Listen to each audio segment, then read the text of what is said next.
Allô, chef! Allez, François, je t'adore. Ça va, Grady? Aïe, aïe, aïe. Kevin, je vais m'attaquer sur ta tête. Nathan.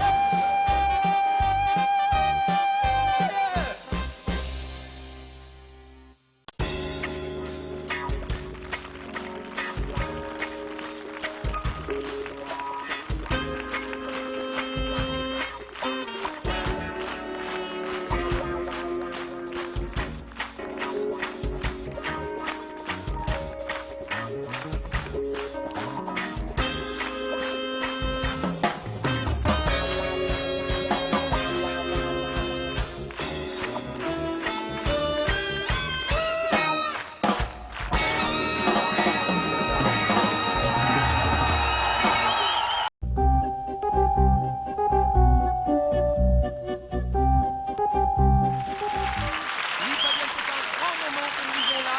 Le voilà, eh bien oui, le voilà qui s'approche. Et c'est une grande surprise puisqu'il s'agit d'un Italien. C'est Roberto Ier qui sera le nouveau chef de l'église catholique. Et oui, eh bien voilà, Roberto Ier, casaque blanche, culotte blanche, les talons blancs. Il emporte, c'est une surprise, Fabienne, car est-il utile de vous le rappeler, il était le grand outsider de la course, puisque je vous rappelle qu'il est sans doute le plus jeune pape de l'histoire de la chrétienté. Rappelons d'ailleurs que la maman de Roberto, âgée de 83 ans, a toujours mon pied bon oeil, et qu'elle vit ici dans la banlieue de Rome. Elle doit être bien fière, la maman de Roberto, de voir ainsi son piston acclamé par la foule en liesse. Je vous laisse savourer ce grand moment de l'histoire du Vatican.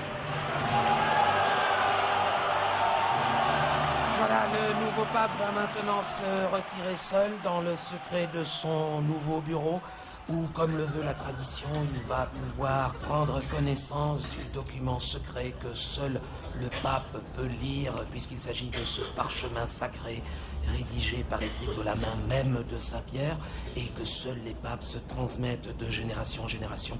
Je vous rappelle qu'aucun prélat, à part le pape lors de sa prise de fonction, n'a jamais pu lire le document mystique, sorte de code secret qui permet d'appréhender totalement le mystère de Dieu et ainsi d'être en totale communion avec lui. C'est ici que se termine cette édition spéciale. Ici Rome, le Vatican, à vous les studios.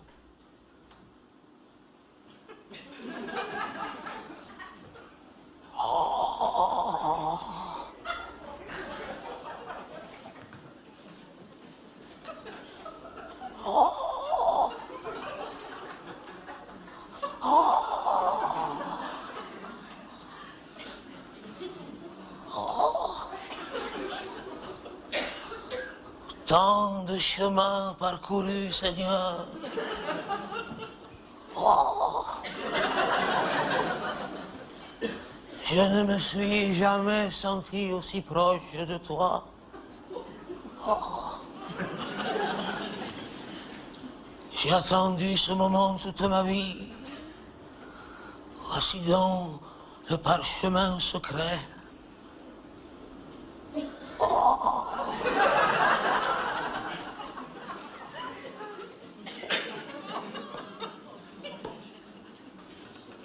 Quand je pense qu'il a été écrit de la main même de Saint-Pierre, l'instant est solennel.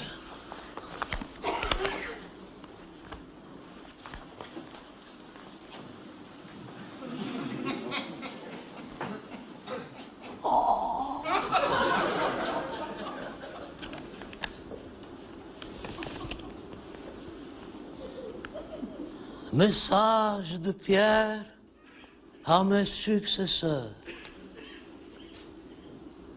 Dieu n'existe pas.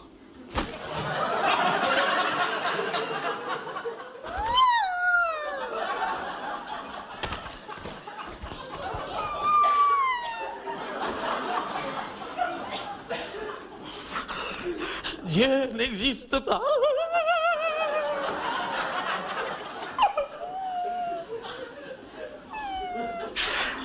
J'ai inventé cette histoire de Dieu parce que l'un des livres dont je suis l'éditeur pour la Judée et qui raconte les exploits improbables d'un jeune magicien nommé Jésus ne se vendait pas.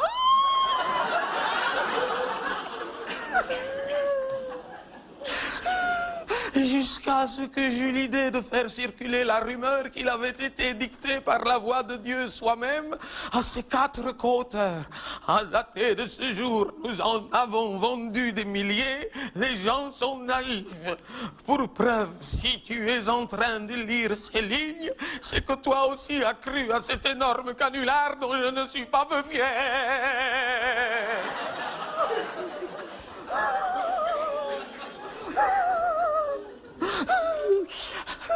Je comprends ta déception.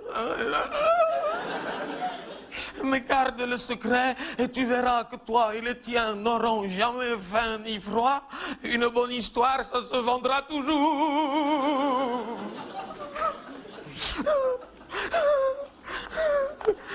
Sans rancune et bonne chance, Pierre. Post-scriptum.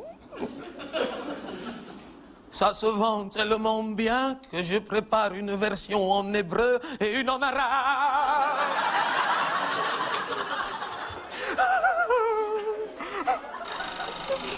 Allô? Oui, c'est le Saint-Père, oui. Non, c'est rien, c'est l'émotion.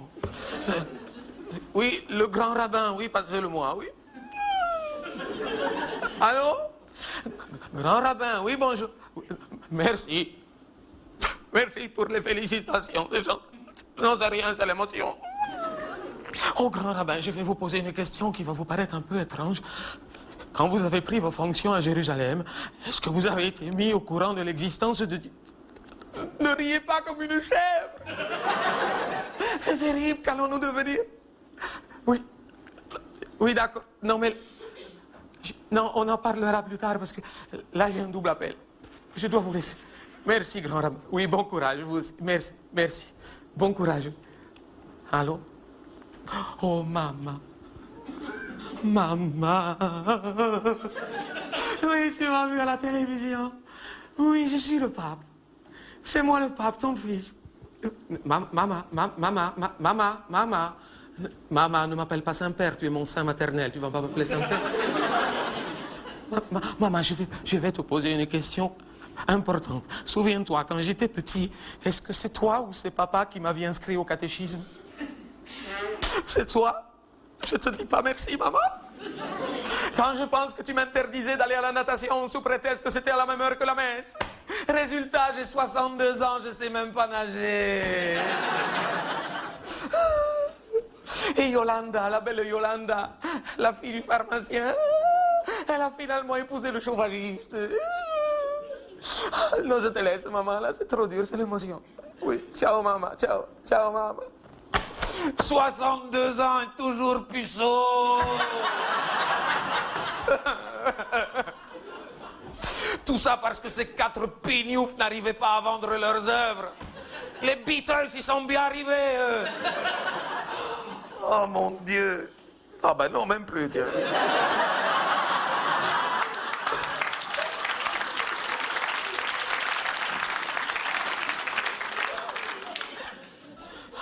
Moi qui critiquais le vieux Jean-Paul II.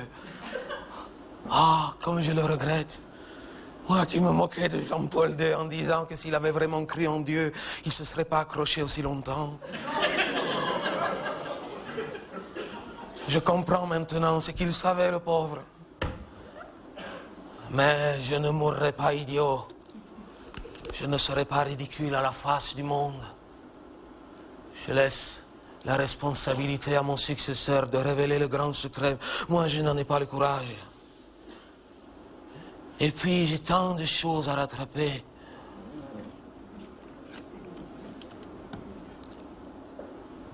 Allô? Allô? Le secrétariat? C'est le Saint-Père. Dites-moi, mon fils, j'espère que vous n'avez pas égaré le dossier de candidature de cette jeune stagiaire américaine qui voulait travailler dans mon bureau. Monica, c'est cela. Appelez-la, elle commence demain. Merci. Parce qu'après tout, si Dieu n'existe pas, alors la vie est belle. T'es encore là, toi?